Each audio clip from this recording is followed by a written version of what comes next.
তো বন্ধুরা, আজকের ভিডিওতে আবার আমরা হাজির হয়েছি আপনাদের আপনাদের রিকমেন্ড করা একটা মুভির রিভিউ নিয়ে। তো আজকের ভিডিওতে আমরা রিভিউ করবো হচ্ছে ঘৃণা বলে যে মুভিটা রয়েছে বাংলাদেশে, যেটা 1994 সালে রিলিজ হয়েছিল।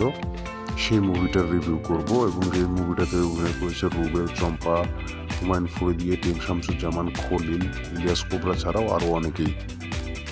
এবং এই মুভিটা পরিচালনা করেছে মালেক আফসারি। তো কেমন ছিল এই ঘৃণা মুভিটা সেটা নিয়ে কথা বলতে চলুন ভিডিও শুরু করা যাক। হ্যালো বন্ধুরা, কেমন আছেন সবাই? আশা করি সবাই খুব ভালো আছেন। ইরামস ওপিনিয়ন ইউটিউব চ্যানেলের নতুন আরেকটি ভিডিওতে আপনাদের সবাইকে স্বাগতম। তো বন্ধুরা, ঘৃণা মুভিটি রিলিজ হয়েছিল 1994 সালে এবং সেই সময় মুভিটি প্রচুর জনপ্রিয় হয়েছিল। বিশেষ করে মুভির সেকেন্ড হাফে রুবেলের অ্যাকশন অবতারে তাকে যেই গেট আপ দেওয়া হয়েছিল, যেই লুক দেওয়া হয়েছিল, যে সমস্ত কস্টিউমস দেওয়া হয়েছিল, সেই জিনিসগুলো কিন্তু সেই সময় দর্শক ব্যাপক পছন্দ করেছিল। এবং এই মুভিটা সেই সময় সুপারহিট হয়েছিল। এবং এই মুভিটি আইএমডিবিতে বর্তমানে 7.1 আউট অফ 10 রেটিং পেয়েছে। তো এই মুভির বেসিক স্টোরি লাইন হচ্ছে একজন কুংফু মাস্টার ও একজন পলিটিক্যাল লিডারের ব্যক্তিগত কিছু শত্রুতা, এবং সেই শত্রুতার জেরে পলিটিক্যাল লিডার কুংফু মাস্টারের পরিবারকে জনগণের সামনে অপমান অপদস্থ করে এবং তাদেরকে আসলে সুইসাইড করতে বাধ্য করে ফেলে। এবং তার কুংফু মাস্টারের ফ্যামিলি সুইসাইড করার পরে কুংফু মাস্টার রিভেঞ্জ নেওয়ার জন্য আর কি উঠে পড়ে লেগে যায়। তো এইটা ছিল বেসিক স্টোরি লাইন। তো বেসিক স্টোরি লাইন থেকে কিন্তু আসলে এটা বলাই যায় যে এই মুভিটা একটা রিভেঞ্জ অ্যাকশন থ্রিলার মুভি আর কি। এবং মুভি জুড়ে কুংফু মাস্টার বদলা নেওয়ার জন্য আসলে কি কি করে, কোন কোন ওয়েতে সে বদলা নিতে থাকে বা রিভেঞ্জ নিতে থাকে, সেই জিনিসগুলোই কিন্তু এই মুভি জুড়ে দেখানো হয়েছে। এখন রিভেঞ্জ স্টোরি ইউনিক কিছু না হলেও, তার আগেও অনেক রিভেঞ্জ স্টোরি হয়েছে, তো রিভেঞ্জ স্টোরি ইউনিক কিছু না হলেও এই যে রিভেঞ্জ নেওয়ার যে দৃশ্যগুলো, কোন কোন ওয়েতে রিভেঞ্জ নেওয়া হয়, এই জিনিসগুলো সেই সময় অনুপাতে কিন্তু, যেই সময় মুভিটা রিলিজ হয়েছে সেই সময় অনুযায়ী কিন্তু রিভেঞ্জ নেওয়ার যে কৌশলগুলো, সেই কৌশলগুলো কিন্তু অনেক ইউনিক ওয়েতে প্রেজেন্ট করা হয়েছিল সেই সময় অনুযায়ী। তো সেই যে রিভেঞ্জ নেওয়ার যে কৌশলগুলো, অ্যাকশনগুলো, সেই জিনিসগুলো দর্শক কিন্তু খুব পছন্দ করেছিল, যার কারণেই কিন্তু মুভিটা হিউজ একটা সুপারহিট একটা মুভি হয়েছিল। তো যাই হোক, রুবেলের অ্যাকশন নিয়ে তো আসলে নতুন করে বলার কিছু নেই। রুবেল কি লেভেলের অ্যাকশন করে সেটা তো আপনারা কম বেশি সবাই জানেন। এবং আমি আগেও রুবেলের যে সমস্ত মুভি রিভিউ করেছি সেই সমস্ত মুভিতে রুবেলের অ্যাকশন নিয়ে অনেক কিছুই বলেছি। সে কোন লেভেলে অ্যাকশন করে, তার অ্যাকশনের স্টাইলগুলো প্রত্যেকটা মুভিতে আলাদা আলাদা ধরনের হয়, সেই জিনিসগুলো নিয়ে নতুন করে বলার কিছু নেই। তো এখন কথা বলবো এই মুভির অ্যাক্টর যারা রয়েছে, যারা অ্যাক্টিং করেছে, তাদের ব্যাপারে। তো এই মুভির মেইন ভিলেনের চরিত্রে অভিনয় করেছে হচ্ছে হুমায়ুন ফরিদি, এবং আরেকজন ভিলেন রয়েছে আপনার এটিএম শামসুজ্জামান ও খলিল। এরা সবাই ভিলেনের চরিত্রে অভিনয় করেছে, কিন্তু লিড ভিলেন হিসেবে হুমায়ুন ফরিদি রয়েছে। ওইখানে তাদের প্রত্যেকের ক্যারেক্টারে কিন্তু প্রত্যেকেই মানিয়ে নিয়েছে। বিশেষ করে হুমায়ুন ফরিদি যেই লেভেলের অ্যাক্টর, এটা তো আসলে নতুন করে বলার কিছু নেই। হুমায়ুন ফরিদি কোন লেভেলের অ্যাক্টর, কোন মাপের অ্যাক্টর, তাকে বিচার করার মতো যোগ্যতা আমার নেই, কিন্তু সে আমার সবসময়ই আমার পছন্দের একজন অভিনেতা। সে এই মুভিতে যে লেভেলের অ্যাক্টিং করেছে তার সাথে কিন্তু পাল্লা দিয়ে এটিএম শামসুজ্জামান এবং খলিল, যার যার ক্যারেক্টারে কিন্তু তারাও খুব ভালো মানিয়েছে, খুব সাবলীল ছিল।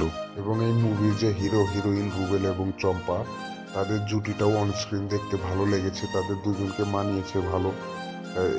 এবং তারাও দুজনে খুব ভালো অভিনয় করেছে। রুবেল অ্যাকশনের পাশাপাশি অভিনয় যে খুব ভালো পারে সেটা নিয়ে তো কোনো সন্দেহ নেই। তো তারা দুজনেও খুব ভালো কাজ করেছে, খুব ভালো অভিনয় করেছে। তো এবার কথা বলবো মুভির টেকনিক্যাল দিকগুলো নিয়ে। টেকনিক্যাল দিকগুলোর মধ্যে মিউজিকের ব্যাপারটা আসলে বেশি কিছু বলার নেই, কারণ এই মিউজিক যেগুলো ইউজ করা হয়েছে, ব্যাকগ্রাউন্ড মিউজিক বলেন, ভিলেনের যে ব্যাকগ্রাউন্ড মিউজিকগুলো, সেগুলো রিপিটেটিভ আর কি। সেগুলো আরও অন্যান্য মুভিতেও দেখা যায়, শোনা যায়। সেই বিজিএমগুলোই দেওয়া হয়েছে, নতুন করে কিছু তৈরি করা হয়েছিল না। তো সেই ব্যাপারে কিছু বলবো না। মুভির কালার গ্রেডিং, সিনেমাটোগ্রাফি সব কিছুই ঠিক আছে।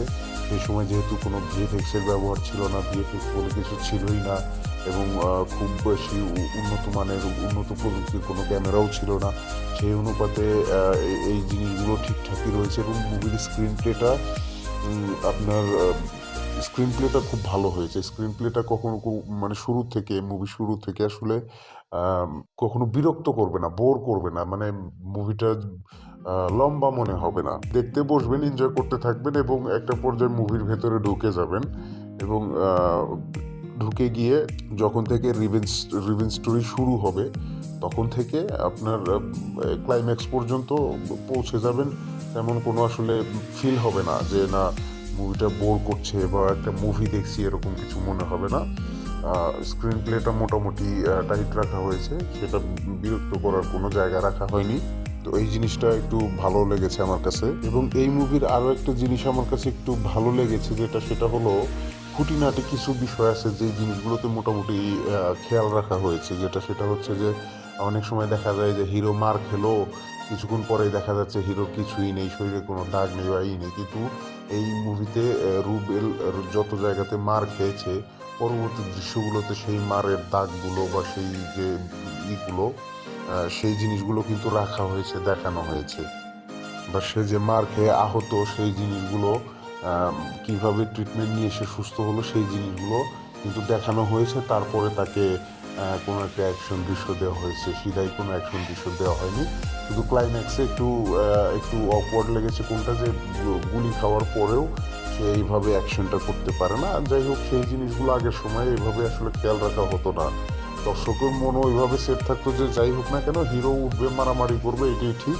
তো তখন এত লজিক দেখা হতো না, এন্টারটেনমেন্টের জন্য বানানো হতো, সেইভাবেই মুভিটা চলে যেত আর কি।